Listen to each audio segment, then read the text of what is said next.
dua alam. Jadi yang anak ibu pelajari dibaca tadi itu ada pelajaran kita tentang suasana di pedesaan. Di mana dalam cerita yang kita baca tadi, siapa yang pergi jalan-jalan ke rumah neneknya? Udin ya. Udin mengajak Edo dan Beni. Mana dia? Ke rumah nenek. Bagaimana suasana di rumah nenek? Bagaimana suasananya? Sangat nyaman. Udaranya sejuk. Apa yang menyebabkan udara sejuk? Karena banyak pepohonan. Kalau banyak pepohonan, pasti di sekitar lingkungan itu udaranya terasa sejuk. Jadi kalau udara terasa sejuk, itu membuat kita nyaman untuk tinggal di dalam rumah tersebut. Terus mereka juga menikmati udara pegunungan. Mereka bermain di pinggir apa? Di pinggir sawah. Pernah lihat sawah?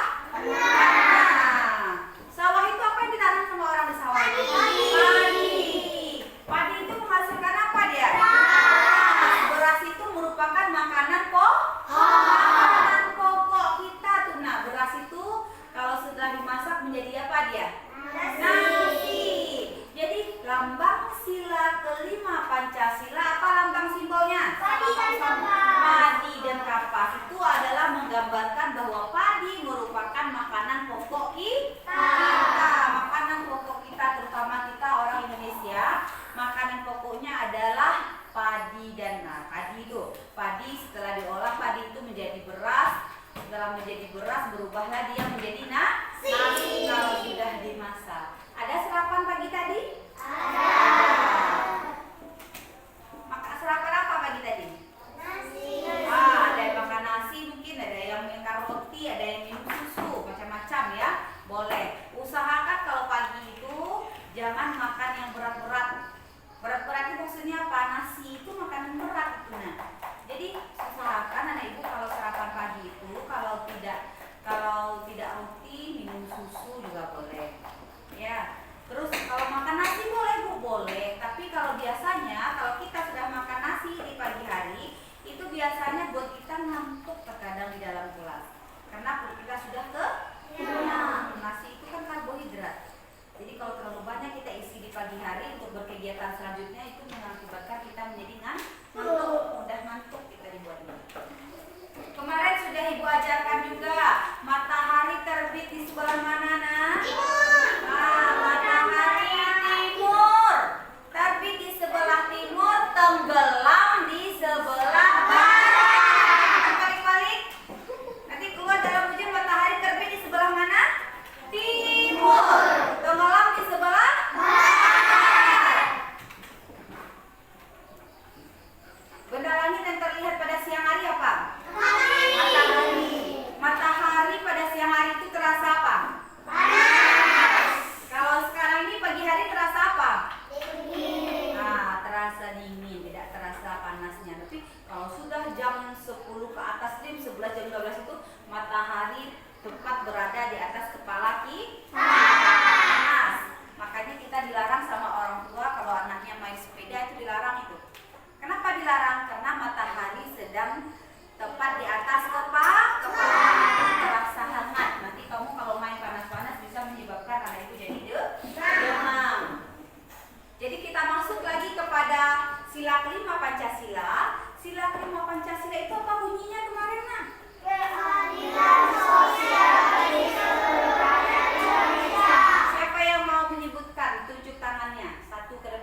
kelima Pancasila. Nah, Mirna ke depan Mirna.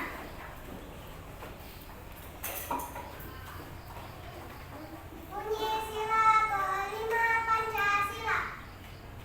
Keadilan sosial bagi seluruh rakyat Indonesia. Nah, bisa dia menunjukkan. Jadi kalau keluar dalam ujian, tulislah bunyi sila kelima Pancasila. Anak ibu bisa menyebutkannya dengan sempurna. Tidak ada hurufnya yang tinggal-tinggal, tidak ada katanya yang hilang. Jadi harus lengkap.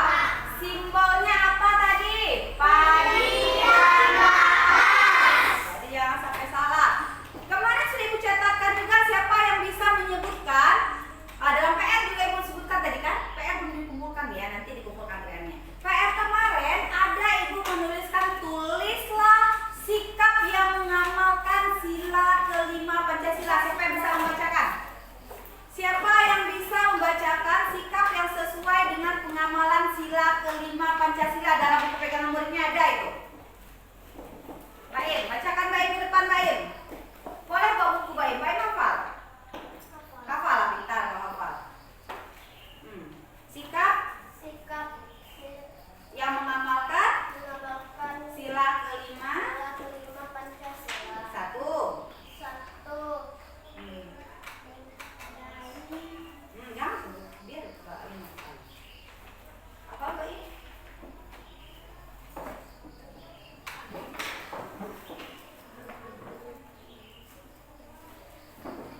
Lupa.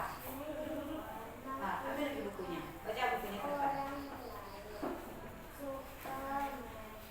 Ya Baim. Ke depan.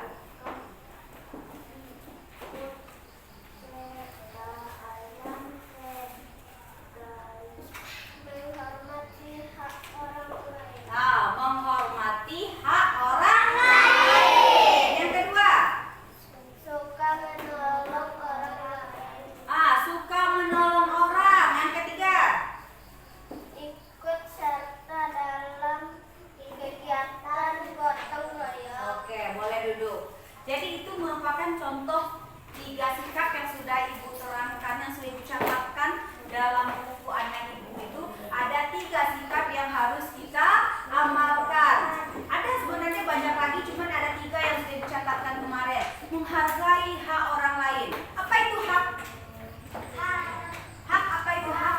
Sesuatu yang harus kita terima. Itu hak namanya. Misalnya di sekolah, anak ibu berhak dalam mendapatkan ilmu pengetahuan, berhak dalam menuntut ilmu, mendapatkan pengetahuan dari bapak ibu guru, itu merupakan hak. Anak ibu berhak mendapatkan kasih sayang dari orang tua, itu hak namanya. Hak itu sesuatu yang harus kita terima. Nah, kalau kewajiban sesuatu yang harus kita laksanakan. Nah, jadi hak kita apa?